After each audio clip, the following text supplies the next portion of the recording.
everybody, it is Calxiyn here. If you guys enjoyed this video, remember that you guys should become patrons over on Patreon if you guys want to support the channel. So, we are talking about the RWBY Manga Anthology, the Red Like Roses Anthology that came out 3 months ago, but we didn't review because I was lazy and didn't read it. So, in preparation to review the Weiss one, we're gonna review this one. I'm upset that you took the opportunity of me to shit on you away from me.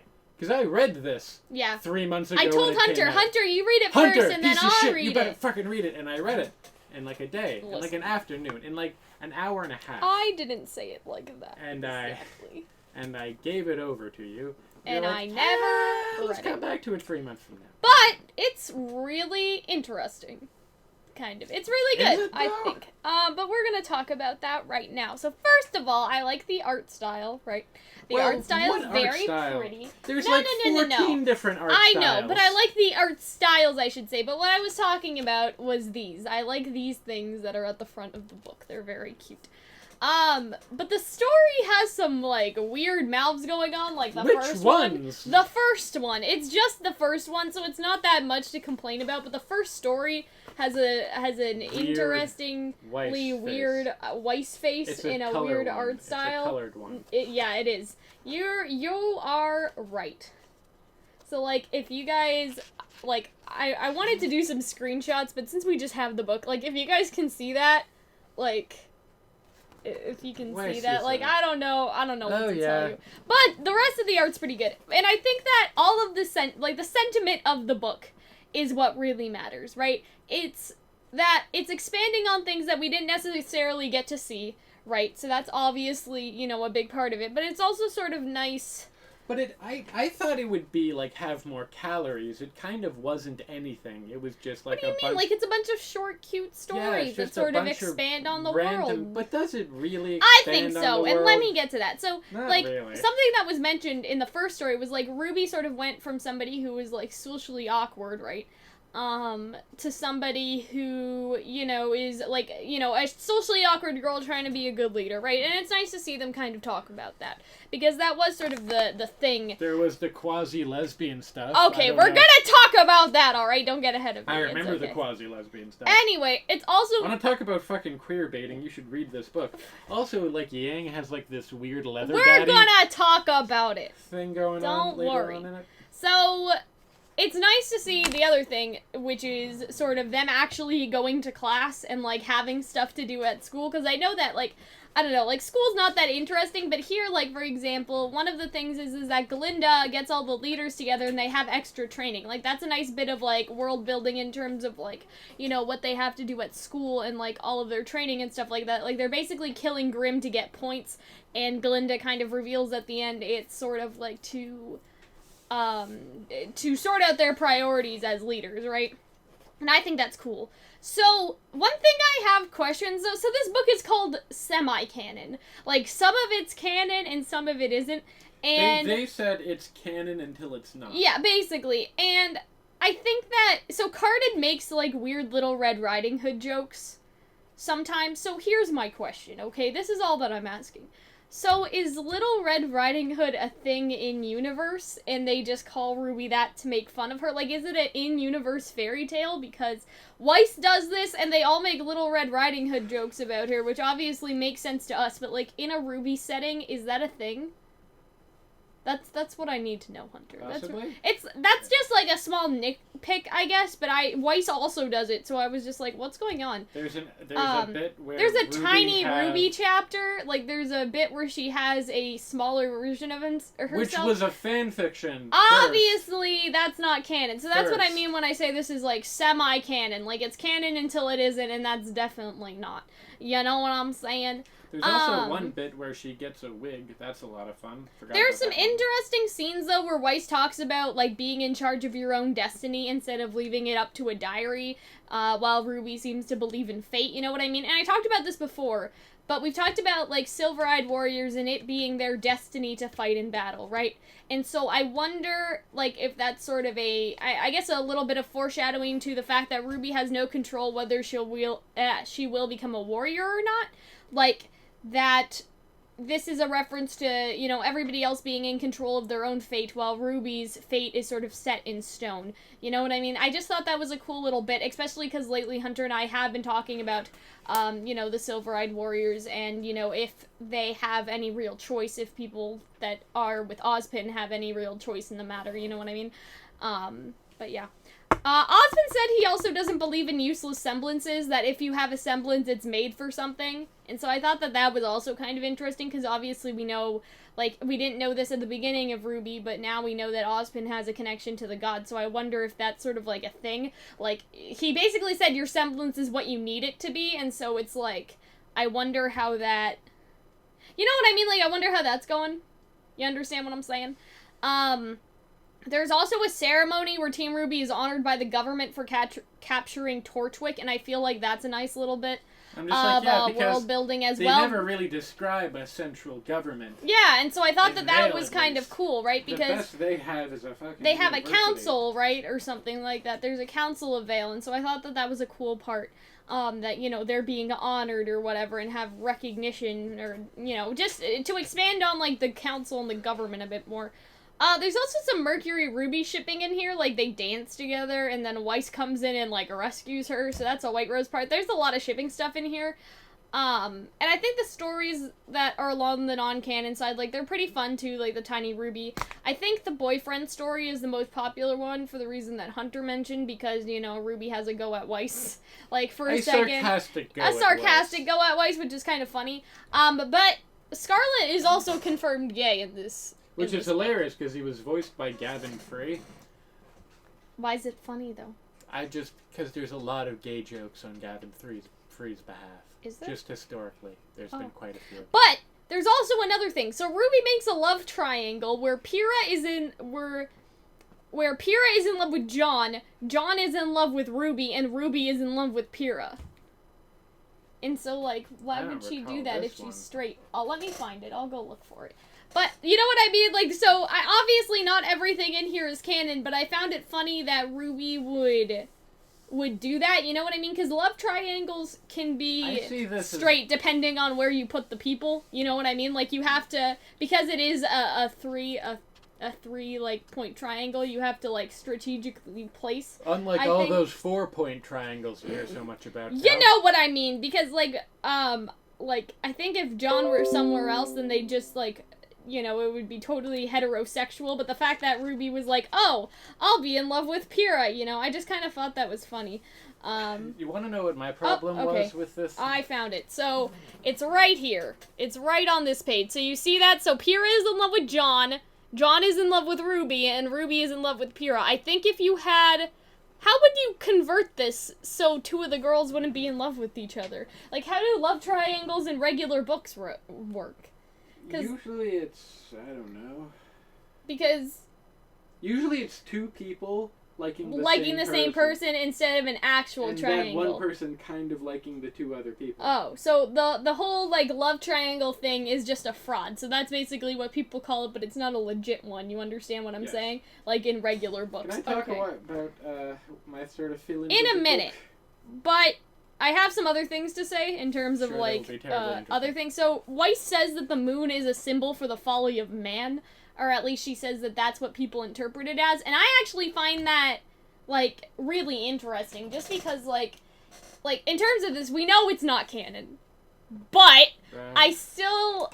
We know it's not canon, but goddamn, will we try to stretch this video past 10 minutes? No, but I still feel like that's important information, you know what I mean? Because if the moon is some sort of representation for, like, breaking mankind or something like that, like mankind and how you fight with each other and it destroys each other, like, maybe the moon gets more broken the more people fight, and, like, the more you're on the brink of war. Like, maybe the moon just... Or it could be because the moon was destroyed in the war, and that's a representative of... the folly of man. We missed them, but we hit the moon! Anyway, the final thing I want to say is the rest of the stories are pretty cute. Some of them include more details about daily school life, like tests and stuff, while others are just cute and probably not canon.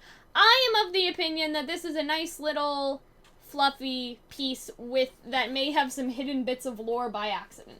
And so I actually really enjoyed it. Now, Hunter, I know you're going to shit all over everything I just said, so go ahead. It's not that I didn't enjoy it, because you're right. It's like cute. It's like reading like a bunch of RWBY one-shots on like fan fiction or like AO3. And there's nothing wrong with that. It's just that there's a whole lot of posturing and empty calories with it all. I don't think... It doesn't have a coherent plot, but I don't think it needs to. Because but no, that's not what I'm saying. This one has sort of like the calories in it. The other one, the other manga that we have, like this is like where the meat of it is, you know, and they're making more of these. So I think that these can coexist as like, if you read this, you can read this like almost together, and like it can be sort of like a fluffy sort of... You could basically put this into this and have, like, some filler chapters along with your the plot. books together. You know what I mean? Like, you could just have it, like, you know, like that. So anyways. That's not how you read books. Secondly, you know what I mean, though, right? Yes, I get it. And it could be mixed together. It's just that also, like, there's really bad... I mean, I understand that they're totally different things, like, sewn together by totally different people, but like, how about this? The two last chapters. The second last chapter was like this very like intricately drawn thing all about like RWBY being like, I'm gonna like well, be it's a the great, last chapter. I think that's why like the first and last. I'm gonna be a great huntress, and I'll do it with my friends. And then the last chapter was Pop Team Epic, was just like these really bizarre, very funny, but like very bizarre. Well, I think that's quasi not drawn. No. But I think that's an extra scene. I think that the end is supposed to be right here, like on this page, and that the little pop epic thingies are like extra. So I think that really the book like ends around here. But there's and Pop it's throughout Epic. The book. There's Pop Team Epic stuff like throughout the book, but that was the most Pop Team Epic. I know. And then after that is the to be continued. So that's not the end of it. No, but I'm saying that's the functional end, whereas this is like some extra. What I also liked is that each little artist has a page in the book, and they all have little notes like, thank you for letting us be a part of the RWBY Manga Anthology. Like, I don't know, like, this is just really kind of cute. Lame. Like, I don't think so. How much money did you spend on that? I don't remember. Probably $12. That's too much money for that. Basically, you're saying not to pay for fan fiction, right? Like, that's kind of what you're trying to get at. No, I'm saying don't spend the money on that. Like, because it is a lot like fanfic, like you said this earlier, like, one of the stories is based, or not based off of, but, like, was a fan fiction first, and this is basically all fan fiction. I don't think I said that. I said it's like fan fiction. Yeah, but are you saying that, like, you can basically get something like this for free on, like, fanfiction.net without the inconsistency of, like, the pictures and also maybe better written? Like, is that basically what you're trying to say? Yeah, I guess that's what I'm saying. Okay, that's all I wanted to clarify, because I wanted, you know... You're a little aggressive No.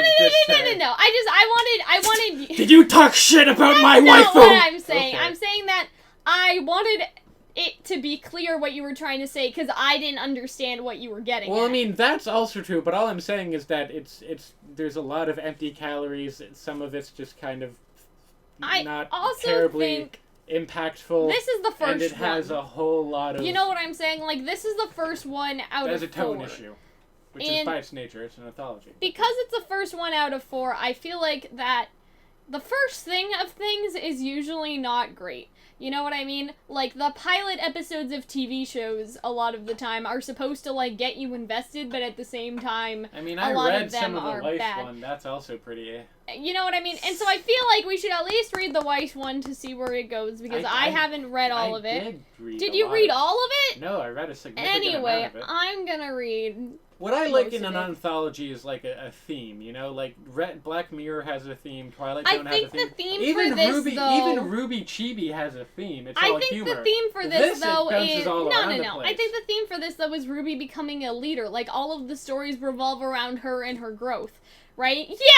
Yeah! No, really. Like, the first story, how you have them, you know, becoming, like, sort of doing the leadership training. A lot of it's right? just, like, and then you have another one where RWBY, like, messes up studying for a test, and so she studies all night so she can be a good leader. There's another one where she bumps into Ozpin and has a talk with him. Like, I think that all of them, except for the little, like, there's bookmark graphics or whatever you want to call it. There's also one where she just gets a wig and walks around. Is she saying that, like, having her accepting the fact that she has to grow out her hair as her becoming a better leader. But that's just fun team building stuff. I know, but there's just like this weird imbalance. And so that's what I'm saying. I'm saying you that can that's. Enjoy it. I don't give a I'm shit, just saying that I think that it does have a theme. That is the theme. I'm not saying that it's an inconsistent. I'm not saying it's a great theme or like the best theme ever, but I'm just saying that I think you're it's wrong consistent. in the fact that it doesn't have a theme. Like, I think that this theme is RWBY trying to pull the team together through some crazy shenanigans, right? And also her trying to become a good leader. Whether they do a good job at that really is a debatable. Theme. I think That's just so. like people do things. No, the theme. it's leadership and togetherness and friendship. Like, that's a theme. Right. You know what I'm saying? And I'm not... I mean, like, some of them can be... It's... Drawn. debatable. It's debatable in terms of like Alright. how good they do at it, but all I'm saying, like, I'm not like triggered or anything under. I'm just saying a little bit. No, but I'm just saying that it does try to keep with a theme. No, I wouldn't say that it doesn't have one. I would say that the consistency of them utilizing it is questionable, especially with those little like the little 3-panel like things or whatever. What was the theme of the one where she just finds a little like Weiss? A little RWBY? Or a little RWBY. Well, that's what I'm saying. I'm saying that saying not all of it is necessarily that together. Can go, that's what I was saying earlier. That well, that's all I mean. I'm saying that it's so scattered it does that have a becomes theme, weird. but it's a little scattered. A few of of these have one theme. That's what I'm saying. It's scattered, and I'm not crazy about it, and I wouldn't spend the money. Well, I spent the money. I know, So. and I read it from free by bumming it off of you. Well, that's just how the cookie crumbles, 3 I months guess. ago. So anyway, we'll read the white one. After You treat your books very well. It's not my fault. Anyway, guys, if you guys tune in to review the Weiss one, hopefully Hunter will have a better opinion on it.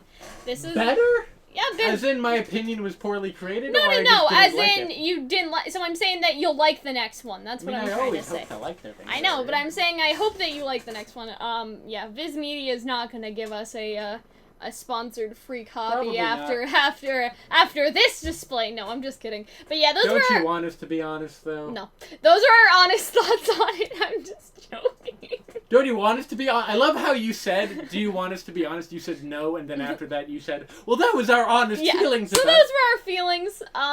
I can't speak for Hunter's feelings. I enjoyed it. It I was just speak a for fun myself. thing to do on a Sunday afternoon. You know what I'm saying? So yeah. Anyway, we will see y'all later. Bye. Hello everybody, it is Calxiyn here. If you guys enjoyed this video, remember that you guys should become $10 patrons over on Patreon, or any level of patrons, as $10 patrons get to request videos that we get to do. Our $5 patrons get early access to basically all of the content that we put out, among other rewards. And our $1 patrons get access to our Discord server. So if any of this interests you, you guys should check it out. Bye guys.